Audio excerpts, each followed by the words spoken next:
to Azikiwe. Somebody asked that question yesterday, so I answered, but I went to read again, and then I found something that I'm going to add today. It's in the book by Ken Sarawiwa. So I'll read from On a Darkling Plain, because somebody just wrote Azikiwe there again. Dr. Nnamdi Azikiwe was in his country house at Nsukka. One hardly saw him. He was meant, I believe, to be in disgrace. Since Ojukwu's arrival in Enugu, he had made an unmistakable attempt to disgrace Azikiwe, whose popularity definitely stood in the way of Ojukwu's political ambitions. First, he had him moved from the chancellorship of the university.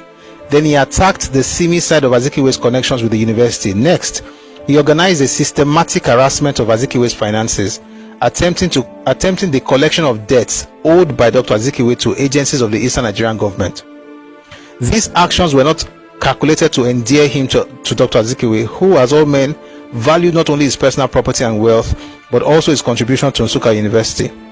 The climax to the disagreement came when Ojukwu declared publicly, apropos the university, that he was not going to be deterred by the bleating of an old goat. In respect of certain innovations he had proposed for the institution. You know who the goat is, according to Ojukwu. If you cannot respect Azikiwe, I mean, with all his faults, he was still another statesman from that region. Anyway, let's continue. If you cannot respect him, I don't know what else, man. So he says he was not going to be deterred by the bleating of an old goat in respect of certain innovations he had proposed for the institution. The goat is a symbol of foolishness in Eastern Nigeria. The insult in the remark was stinging. With the events of July 1966, some had hoped that the breach between Ojukwu and some old politicians might be healed.